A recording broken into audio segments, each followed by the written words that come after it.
Bismillahirrahmanirrahim. Assalamualaikum warahmatullahi wabarakatuh. Alhamdulillahirabbil alamin. Innal hamdalillah nahmaduhu wa nasta'inuhu wa nastaghfiruh. Na'udzu billahi min syururi anfusina wa min sayyiati a'malina. May yahdihillahu fala mudilla lahu wa may yudlil fala hadiyalah. Assalatu wassalamu ala sayyidil mursalin wa imamil muttaqin sayyidina Muhammadin wa ala alihi wa sahbihi wa sallim tasliman katsira. Alhamdulillah, di pagi ini kita bisa berkumpul kembali di materi perkuliahan ilmu akhlak. Kami kelompok 1 terdiri dari beberapa orang, yakni saya sendiri, Nabil Rashid Fadlullah, dan juga ada rekan saya, Bagas dan juga Ali. Kami akan menjelaskan apa itu akhlak, definisinya, ruang lingkupnya, dan juga semacamnya. Definisi akhlak. Akhlak merupakan kata yang berasal dari bahasa Arab, yakni al-khuluq. Akhlaqa yukhliqu ikhlaqan wa khuluqan.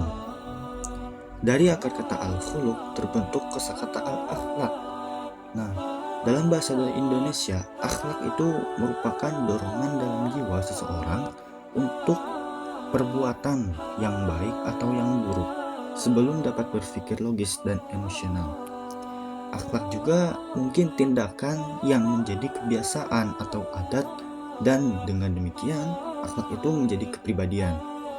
Jadi mungkin bisa kita artikan bahwa akhlak itu adalah perilaku, budi pekerti, atau etika, atau kode etik, atau perangai. Akhlak juga merupakan inti daripada sifat-sifat yang ada dalam diri manusia. Di antara nafsu pasti ada akhlak. Nafsu lawannya adalah akhlak. Namun akhlak juga ada akhlak mahmudah dan juga akhlak mazmumah. Mungkin akan dijelaskan di depan. Jika kita sudah mencapai akhlak mahmudah secara benar, maka akhlak mahmudah itu akan menaiki tingkatnya menjadi akhlakul karimah. Dalam kitab Bidayatul Hidayah karya Imam Al-Ghazali diterjemahkan oleh salah satu ulama bahwa akhlak itu adalah kondisi jiwa yang mempengaruhi perbuatan seseorang. Akhlak yang baik akan mendorong kepada perbuatan baik, sedangkan akhlak yang buruk pun akan mendorong kepada perbuatan yang buruk. Akhlak yang baik yakni akhlakul karimah atau akhlakul mahmudah, akhlak yang terpuji.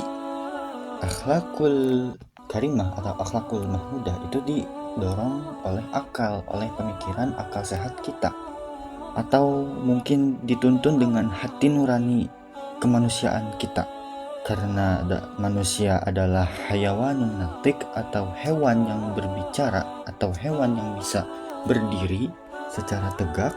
Maka manusia terbagi kepada 2 perangai, yakni akhlak baik, yakni akhlak kemanusiaan, dan juga akhlak yang buruk adalah akhlak kebinatangan. Itu menurut Imam Al-Ghazali. Baik, berikutnya ada nama-nama lain dari akhlak. Yang pertama, akhlak disebut juga as-sijiyah yang berarti ungkapan, ekspresi, atau pernyataan.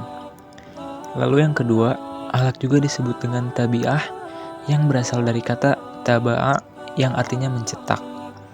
Maksudnya, yaitu segala apa yang didengar, dilihat, yang disimpan dalam hati, yang ditirukan, dan yang diulang-ulang lambat laun akan membentuk atau tercetak dalam kalbu seseorang. Yang ketiga, akhlak juga disebut dengan al-muruah yang berarti harga diri, martabat, dan juga kehormatan. Seseorang yang kualitas akhlaknya rendah, maka harga dirinya pun ditempatkan pada perkara yang tidak memiliki makna. Lalu yang keempat, akhlak berarti juga ad-din, yaitu keteraturan, peradaban, dan juga agama. Keteraturan menggambarkan pribadi yang baik, maju, modern, dan berperadaban. Itu sebabnya Islam hadir untuk mengembangkan manusia menjadi pribadi yang berakhlak. Lalu yang terakhir ada al-adah, yaitu ialah kebiasaan atau adat yang dilakukan secara berulang-ulang, baik berupa perbuatan atau ucapan. Dalam akhlak, al-adah ini dapat menjadi acuan hukum, terutama dalam kasus-kasus hukum yang tidak ada nasnya. Baik, untuk selanjutnya yaitu ada macam-macam akhlak. Yang pertama, akhlak mahmudah, akhlak terpuji atau bisa disebut juga akhlak karimah, akhlak mulia. Yang kedua, ada akhlak mazmumah, akhlak tercela atau bisa disebut juga akhlak sayyi'ah, akhlak yang jelek. Selanjutnya, ruang lingkup akhlak. Yang pertama, akhlak terhadap Allah, ada beberapa poin. Poin pertama, bersyukur terhadap Allah. Poin kedua, meyakini kesempurnaan Allah. Dan poin ketiga, taat terhadap perintahnya. Yang kedua, akhlak terhadap guru.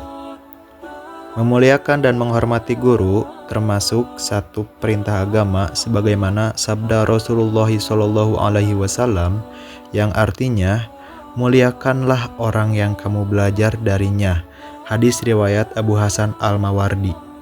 Dan yang terakhir itu tujuan atau sasaran akhlak.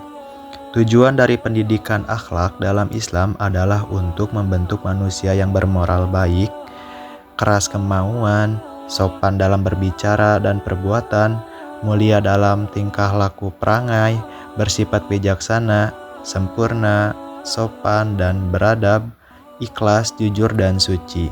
Mungkin cukup sekian presentasi dari kami. Mohon maaf bila banyak kekurangan atau kesalahan. Wabillahi taufik wal hidayah. Wassalamualaikum warahmatullahi wabarakatuh.